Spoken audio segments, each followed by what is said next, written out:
Right now, during the worst heat wave on record, doctors are seeing something that surprises people every time. The danger isn't standing outside in the sun, it's lying down for a nap on your own couch. In the next few minutes, I'm going to show you the exact hour of the day when a nap becomes risky, the one number on your thermostat that should stop you from resting, and a 30-second checklist that could save your life or someone you love's life. Stay with me. The checklist alone is worth it. Let's get into it. Why this heat wave is different. A record-breaking heat dome has parked over large parts of the country, pushing heat index values near 110 degrees Fahrenheit in many areas, with temperatures 15 to 25 degrees above normal in some regions. That's not a hot summer day. That's historically rare. What actually makes it dangerous isn't just the daytime heat, it's that overnight lows are staying in the mid-70s to 80s in many places. Homes without air conditioning never fully cool down before the next day's heat piles on. Your body needs a break from the heat to reset. This heat wave isn't giving it one, day or night. Now listen importantly so every other thing can make more sense as we go. As we age, the body's ability to sense rising temperature and respond to it, sweating, sending blood to the skin to release heat, gets slower and weaker. Common medications many seniors take, water pills/diuretics, blood pressure medication, beta blockers, can make it harder for the body to compensate for heat. Seniors often feel thirsty later than the body actually needs water, so waiting to feel thirsty is not a safe way to know when to drink. Key line: you may not feel as hot as you actually are. That's exactly why prevention has to come before symptoms, not after. Here's that hour I promised you. During sleep, the body's cooling response is naturally slower and less responsive than when you're awake. True every night, in any climate. The danger multiplies specifically for afternoon naps taken during peak heat, roughly 1 p.m. to 5 p.m., the window when outdoor temperature, indoor heat buildup, and the body's own daily temperature rhythm all peak together. A nap at 3 p.m. asks your body to rest during the exact hours it's working hardest to manage heat. What to do? Nap in the coolest, most air-conditioned room in the house. Never in direct sun or an unshaded room. Set an alarm rather than relying on your body to wake you if something feels wrong. If someone in your household naps regularly, check on them physically during hot afternoons. Don't just assume they're fine because it's quiet. Why a fan alone isn't enough. A fan cools you by helping sweat evaporate. But once room temperature climbs into the mid-90s and above, a fan can actually push warm air onto your skin and make things worse, not better. Clear guidance. If your home doesn't have air conditioning and temperatures are in the high 90s or above, a fan alone is not a safe solution, especially overnight. Look for a cooling center, a friend or family member's air-conditioned home, a mall, library, or senior center during peak heat hours. Many cities open free cooling centers during heat waves. We're about halfway through, and this next part is the one I really need you to stick around for, because it's not general advice. It's a specific checklist you can use today, before you rest, that takes less time than making a cup of coffee. Let's talk better alternatives to an afternoon nap. Active cooling breaks instead of sleep. A 10 to 15 minute break sitting upright in an air-conditioned room with a cool damp cloth on the neck or wrists gives real relief without the drop-off in alertness that comes with sleep. Cool shower or foot soak. A lukewarm, not cold, shower or soaking feet in cool water for 10 minutes helps lower core temperature quickly and safely. Public cooling centers. Libraries, malls, senior centers, and city-run cooling centers are typically open and free during peak heat hours, generally late morning through early evening. Treat a cooling center trip as equivalent to a nap. It's rest, just in a safer environment.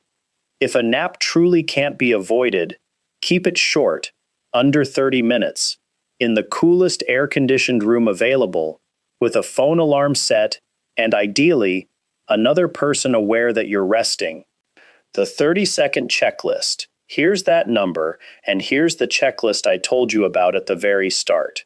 Before you rest during a heat wave, check. Room temperature. If a thermometer or thermostat reads above 90 degrees Fahrenheit, don't rest in that room. Move to an air-conditioned space first.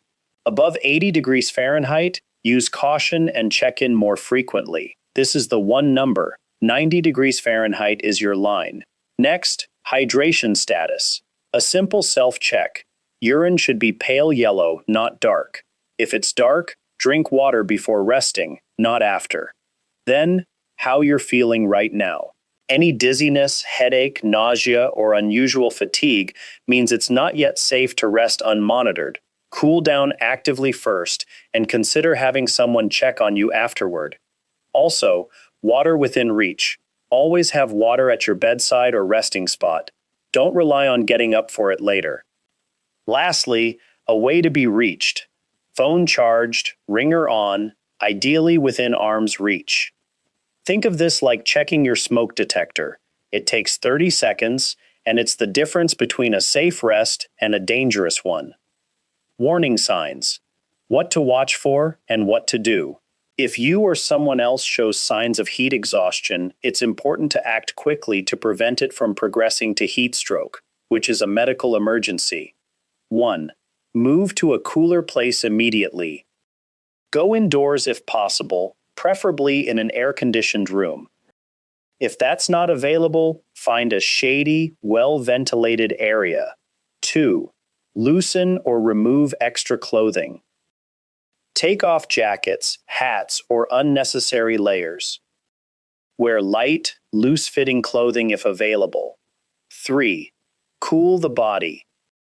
Place cool, wet towels on the neck, armpits, and groin.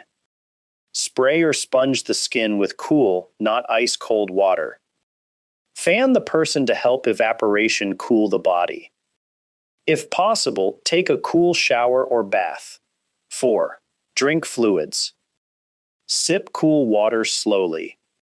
Oral rehydration solutions or sports drinks can help replace lost electrolytes if available. Avoid alcohol in drinks with large amounts of caffeine, as they can worsen dehydration. 5. Rest. Lie down with the legs slightly elevated if feeling dizzy or faint. Avoid physical activity until fully recovered.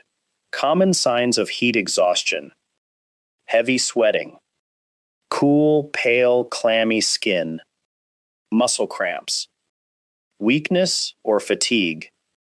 Dizziness or fainting. Headache. Nausea or vomiting. Fast, weak pulse. When to seek emergency medical help. Call emergency medical services immediately if the person becomes confused or difficult to wake. Stop sweating despite being very hot. Has a body temperature of 40 degrees Celsius, 104 degrees Fahrenheit, or higher. Has seizures. Loses consciousness. Has trouble speaking or walking. Doesn't improve within 30 minutes after cooling and rehydration. These may be signs of heat stroke, which requires urgent medical treatment. For older adults, heat exhaustion can become serious more quickly because aging reduces the body's ability to regulate temperature. Seniors, especially those with heart disease, diabetes, kidney disease, or those taking diuretics or certain blood pressure medications, should be monitored closely and evaluated by a healthcare professional if symptoms are severe, persistent, or worsening. Don't wait to see if it passes. Move them to a cooler space and cool their skin with a damp cloth while you wait for help. Checking on neighbors and family during peak hours. Frame peak danger hours as roughly noon to 7 p.m., and overnight if the home lacks air conditioning.